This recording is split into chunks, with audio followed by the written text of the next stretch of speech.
went to Malawi to St. Gabriel's Hospital, which is a rural hospital about 50 kilometers west of the Longway. Serves 250,000 people.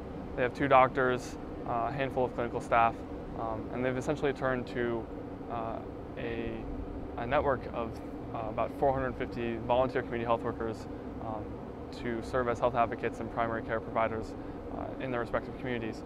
But in my first trip, I basically realized that they were just as disconnected from the hospital and its resources as the patients were. So they were literally walking 60, 80, 100 miles just to be in contact with hospital staff. We brought in 10 to 15 community health workers a week for 7 weeks, trained 75 CHWs to text message, gave them phones and sent them back out to their respective villages. So they're literally just sending in free-form text messages to the hospital, which is received by the home-based care nurse on Frontline SMS on the laptop for 10-15 minutes every morning and 15 minutes in the afternoon. The tech is open source. We're partnering instead of reinventing the wheel, instead of trying to dominate a market for profit. We're partnering with other open source grassroots-driven technology groups.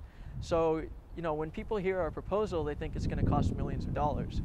And the fact that we're doing this for 1/10 the scale, not the scale, but 1/10 the cost.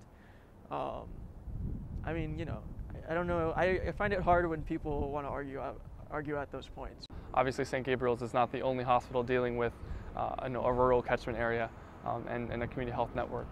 So basically working to roll out the current Frontline SMS build at something like 30 sites in 20 countries in the next 6 months.